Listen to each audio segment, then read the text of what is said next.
Welcome back, everyone, to the deep dive. So this is actually our 30-second exploration together. 30-second. Wow. Yeah, and, as we're getting closer to the end of this particular journey, it feels like a good moment to maybe just pause, reflect a bit. Definitely. We've covered so much ground, haven't we? Always trying to pull out those useful insights for navigating life. Exactly. What can we actually use? And today, well, we're heading into maybe the most chilling territory yet, literally.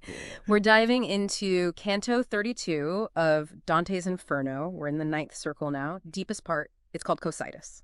And it's not fire and brimstone down here. No, quite the opposite. It's this huge, vast, frozen lake after all that fire we've witnessed. The shift to ice. It's really something. It really is. And the symbolism is just, well, it's incredibly potent. Right. Because who does Dante put in this frozen wasteland? Traitors. The traitors, yeah.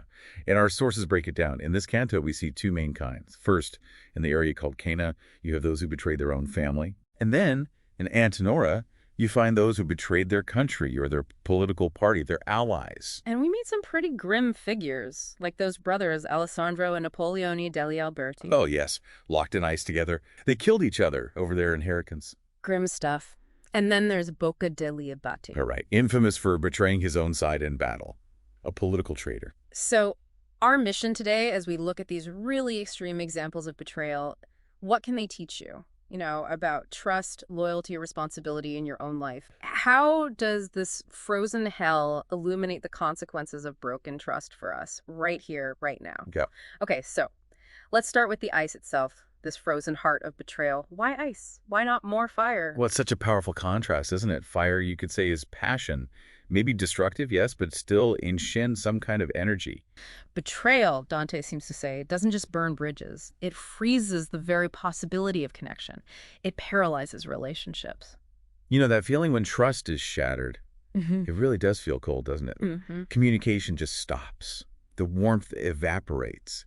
Even in, less extreme situations in our own lives, when trust is broken, you feel that chill, that distance. You absolutely do. It creates this void where warmth used to be. And that leads right into the next big theme here, isolation. Right. They're not just frozen. They're trapped, alone. Utterly alone, each in their own icy patch. Betrayal, the act itself, is fundamentally antisocial. It cuts you off from the community, from those bonds. It's like you exile yourself, in a way. Precisely. By breaking those sacred trusts, family, community, friendship, you end up isolating yourself from the very human warmth you need. And you see that play out, don't you?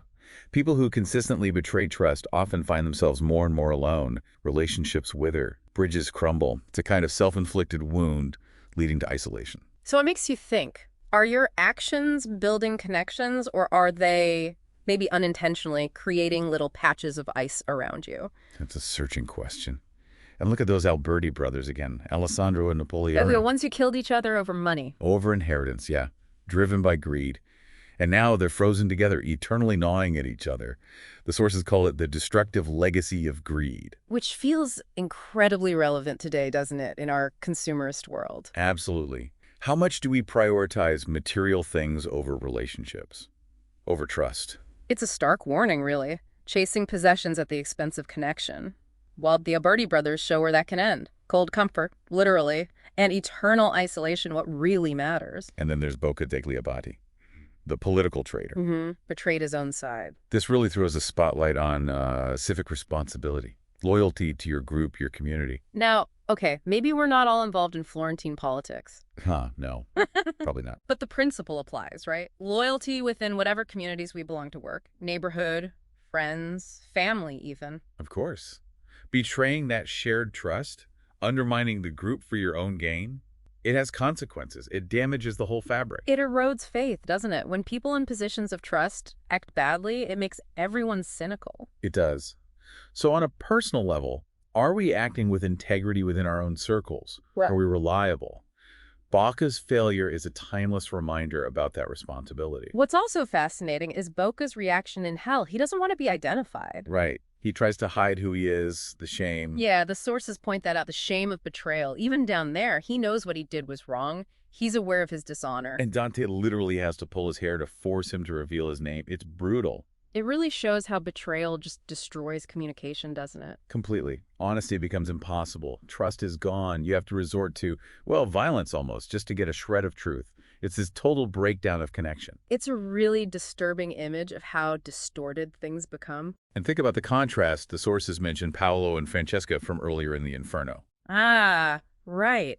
The lovers caught in the storm. Yes, they're bound together eternally too, but by love, however tragic.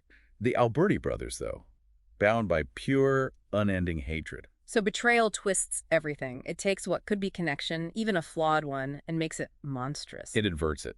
Brotherhood becomes this eternal, icy torment.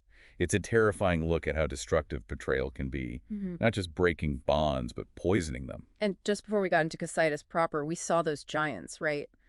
At the edge. That's right. Nimrod, Ephialtes, these figures of immense power brought low by their pride and rebellion. And they're immobilized, isolated, too. Exactly. Their fall from grace, their pride leading to this static helplessness, it mirrors the state of the traitors frozen within. It's like a prelude, pride and rebellion, leading ultimately to this frozen isolation. Okay, so let's try and pull these threads together. This deep dive into Canto 32, into Cocytus, it's shown us some pretty stark truths. The way betrayal corrodes everything, how it freezes connection, the isolation it breeds. The danger of greed, destroying relationships, the absolute importance of loyalty and responsibility to our communities. And that deep, inherent shame that seems to go hand in hand with betraying trust. Right. So the final thought, maybe, for you listening. Yeah, something to take away. Think about how betrayal shows up in smaller ways. Maybe not Dante-level treachery, but broken promises, things left unsaid, responsibilities we neglect. Those subtle erosions of trust. Exactly. How can understanding these frozen depths, this absolute consequence of faithlessness, how can that inform the way you actively build trust? And maybe more importantly, how you maintain it on your own journey? It's definitely something to reflect on. How do we keep the warmth alive in our connections and avoid creating our own little patches of ice? It really is. Well, thank you again for joining us for this deep dive, especially as we are nearing the end of this particular series.